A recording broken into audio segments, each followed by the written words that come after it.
Today's the day. I'll be seeing how fast I can catch a shiny Pokemon across all 8 generations of Pokemon games. A task, as far as I'm aware of, hasn't even been attempted in the world or the YouTube interwebs. I mean, you'd have to be insane to do such a thing. Well, that's me. Yude, legal birth name. And I know what you're thinking. Why? But honestly, yeah, you got a point there. But I think it's an interesting perspective on just how rare shiny Pokemon are to encounter across all 25 years of the franchise. No odds are too large or small. For you, I mean, did this take well over 100 hours? Yes. Should you feel obligated to smash like and subscribe? I don't know. I just play.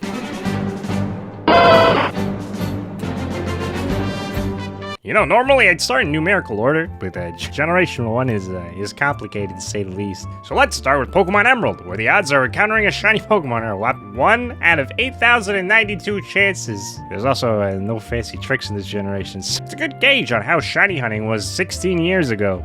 Yep, that's right, 16 years. You feel old, don't you? So I started a brand new save and got right to the goal at hand. We're obligated to save this guy who has a degree in the Pocket Monster from, well, Pocket Monster of sorts. We choose Mudkip and then give him the same nickname my parents gave me growing up, even though it doesn't quite fit. And from here we have to beat our rival in order to obtain Pokeballs. And now it's time for the fun time. The most important part. You know, running in circles, countering hundreds of Seagulls, Pitbulls, and even, what's this, some sort of trash panda? This thing was the exact first shiny Pokemon I ever caught. That wasn't given to you like a participation medal in the 5th grade science fair, that is. I remember rushing to the PC to see exactly what this meant, that it had it blinged and been slightly more red. And well, ultimately, nothing. I had no idea just exactly how rare said thing was, because I started a new save file right there and then. So yeah, this is the extent of this hunt in this game, so while we wait for anything at all, really, let's jump into something more recent, like Pokemon Sword and Shield, Generation 8, the most recent generation of Pokemon games. Yes, I too also thought that Legends Arceus was Generation 9. From Generation 6 onwards, the odds of a shiny Pokemon appearing were doubled for a whopping 1 in 4,096 odds. Oh, but that's not all they did here at Pokemon Sword and Shield. Well, they also introduced Dynamax Adventures, where you can battle Godzilla Kaiju-sized legendary Pokemon. That is, if you make it there. Did I mention you have to attempt this with 3 AI companions that have the combined IQ of Pumpernickel Bread? Whatever. You know what they say, when life gives you Pumpernickel Bread, just hope it don't die. At the end of the day, each battle of Dynamax Adventure, you'll be given the chance to catch every Pokemon you beat, leading up to a legendary Pokemon itself. And if you can get the gang to pull it all together and not faint 3 times, you get to choose 1 Pokemon to keep. I guess I should mention real quick, if you choose the legendary Pokemon you caught here, you won't be able to catch it again. You know, 1 legendary per game, you know? It's gonna be uncapturable. You can't catch it ever again. I'm not kidding. Make sure you choose correctly here. In our first Dynamax Adventure, we encounter, defeat, and capture Marowak, Starmie, Charmeleon, and the legendary Tapu Bulu, and none of which came back shiny. Oh yeah, when you fight these giant freaks, they won't be shiny in battle. Only afterwards when you go to choose what you want to bring home to mama. Oh god, they're not like that. I ain't no Markiplier. I've never been to space. On our second adventure, we don't defeat our Dragon Legendary at the end. How was I supposed to know that it would be the only Dragon Legendary that could resist ice? That's just not fair. I mean, Steel Dragons like those didn't even exist in the real world. What do you think this is, f***ing Monster Hunter? And no shinies this round either. You know what? I think we're just back to the Yellow Brick Road. We defeat Torkoal, Depressed Garfield, Audino, and... yeah, none of them were shiny in the end. Might as well check up on Emerald while we're waiting. Still running around at the speed of light. No places to go. Gotta follow the shine now. Nothing. Our bad luck continues as we lose the Ho-Oh. And that would've looked so cool. Well, guess we're just gonna have to settle for this shiny dual blade we caught in the battle leading up to the Rainbow Bird. Yep, that's right. We're only 1 hour in and we already got our first shiny. Shiny dual blade. Also known as shiny dual pain. You know what, I actually really like this shiny concept. It's a great change without ruining the overall look of the Pokemon. Although the overworld spray, could have used some work. 1 hour in and 1 game already completed. Oh yeah, we've encountered 1 or 2 Seagulls and Mr. Worldwides. Still no shinies and emeralds. You gotta love those full odds, huh? Let's keep the streak going with the best odds in Pokemon. In Pokemon X. Yeah, that's right, Pokemon X. The game the internet hates so much. For no apparent reason, because if you ask me, I don't know, it's a good game. I like it very much. It's so good. Who would have thought that this game was hiding the best shiny hunting odds that I've ever seen? You know, it's just too bad that they're locked behind skill. And I ain't no pro gamer, so that's no fair. So, what exactly do you gotta do to get these odds? Just fish. It's my favorite part of Final Fantasy 15 after all. You're such a nerd. You know what? Platinum that game. You better not let me catch the internet calling that game bad. Just don't do it, okay? Well, you know what? Hey, it's a good thing I can't read. Fishing 20 Pokemon in a row may not seem that hard, but for some reason they decided you need the reflexes of Bruce Lee. There ain't no way this game forgives.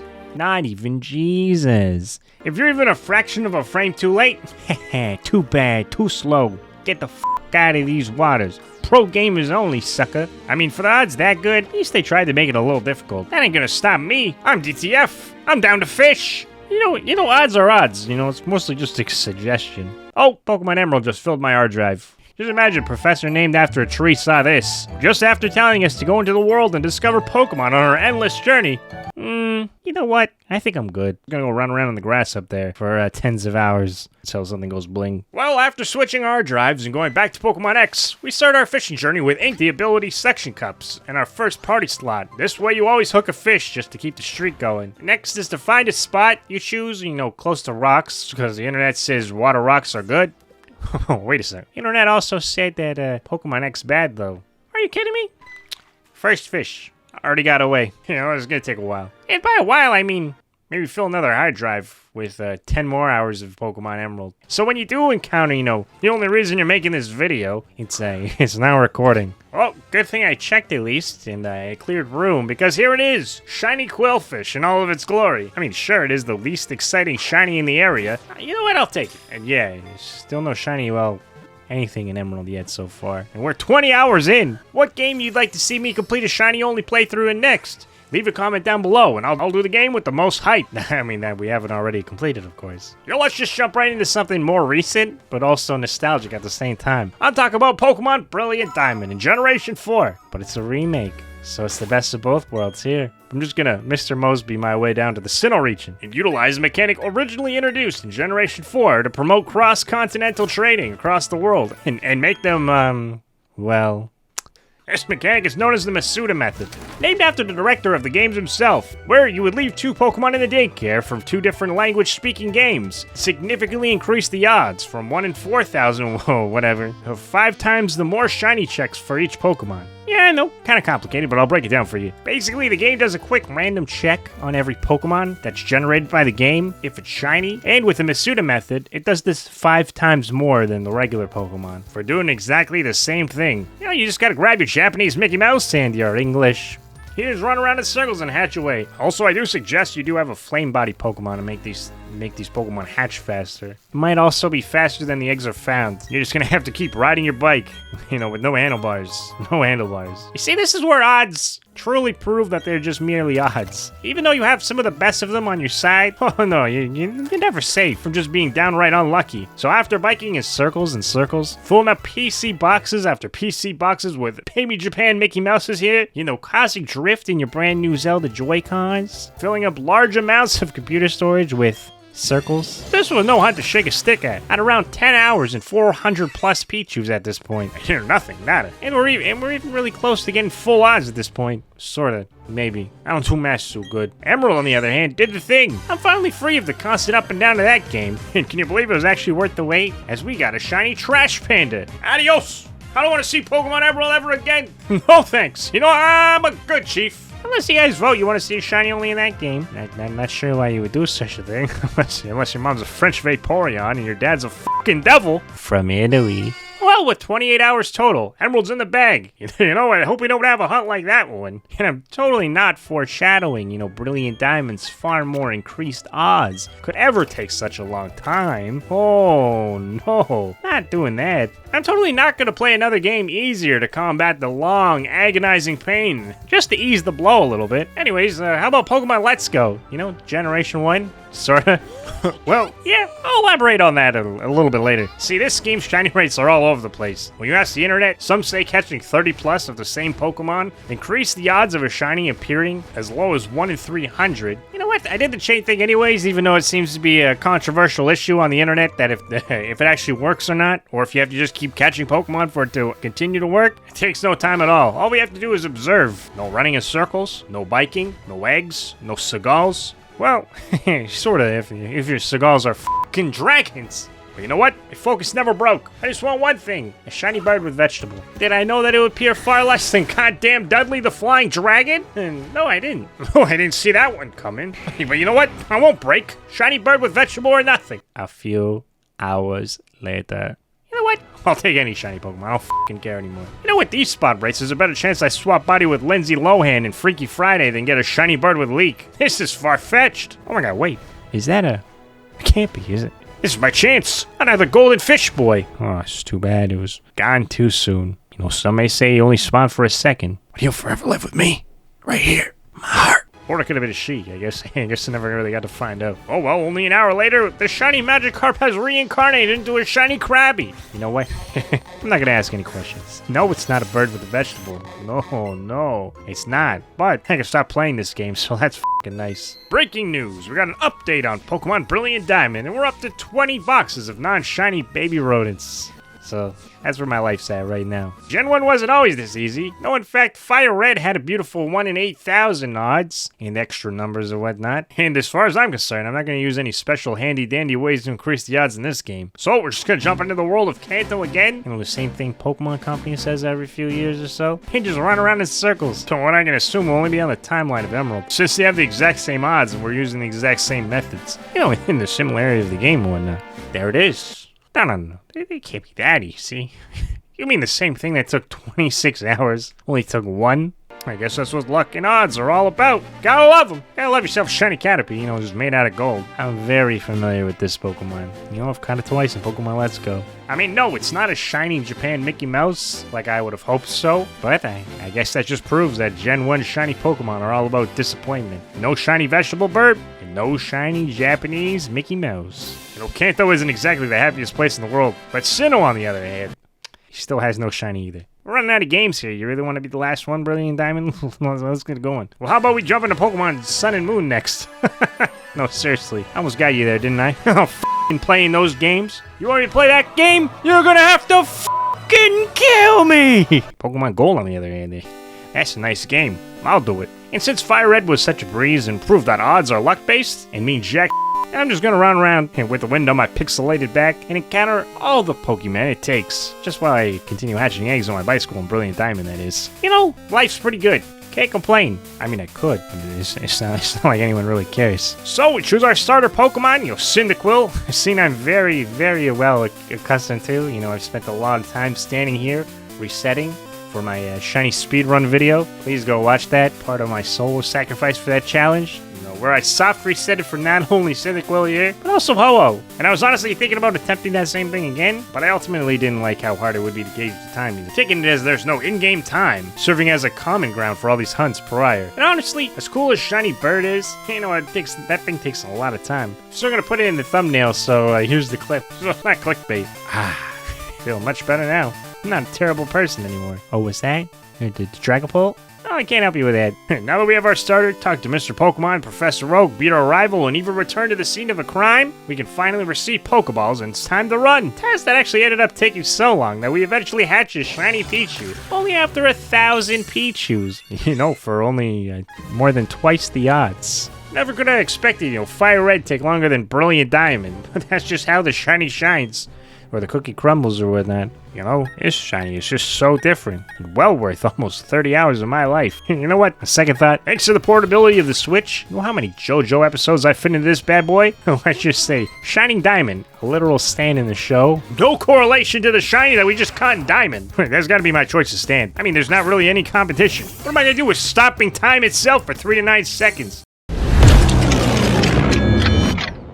But shiny Pokemon could take days to come across. Huntio? With that said, we don't really have that many Pokemon games left. I mean, yeah, we didn't do Generation 7, but Pokemon Company decided to make that game twice. You guys bought it, so I'm not gonna stoop to their levels. I did decide to do Gen 1 twice, so I guess I did. I guess we are missing Generation 5, though. Never played him. Don't want to ruin my first experience with him, you know, running around in circles on the first route. Well, how about a Pokemon game the internet is so tired of seeing? That's right! Pokemon Breath of the Wild! If you know anything about Pokemon Legends Arceus, you know this is going to be a really long hunt. In this game, shinies are totally not in extreme abundance. Not that I'd ever complain about that after some of these grueling hunts.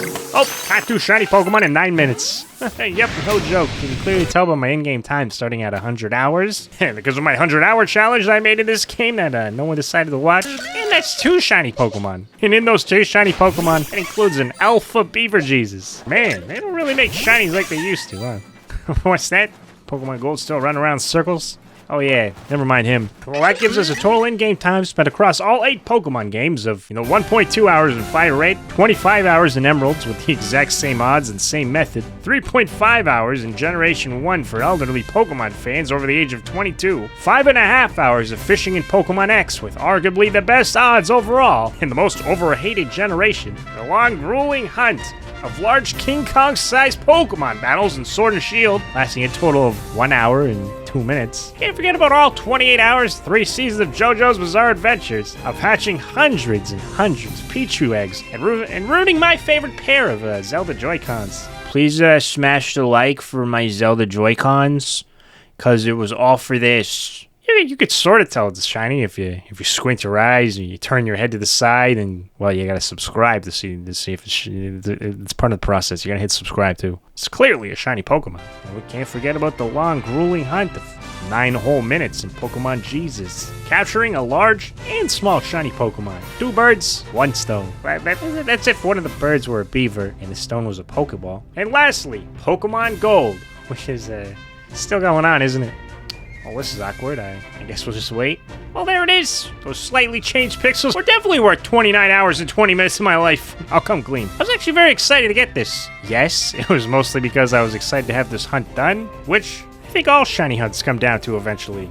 Because it's not about the journey in shiny hunting, it's about the end result. And I think that's a lesson we should all learn from. Also, Burb goes blink, so I can't complain. Just take a look at Burb here. Beautiful, 10 out of 10, making for a total in-game time across all the games of 5,701 minutes, or 95 hours and 1 minute. Hopefully I had the assistance of speed up in the lengthier parts of the hunts here, because I initially planned for this to be a filler episode, and now here we are, almost 100 hours in. Too many hours too deep now. Never safe from the endless time sink that shiny Pokemon are. So please, hit like for the time that I will never get back. And subscribe for the endless depression that surges through my body. Only caffeine can temporarily cure. You know what? Also make sure to watch Clock Tower, because when that video hits 1 million views, I can retire. I've been R9, and I hope you had yourselves a damn good time.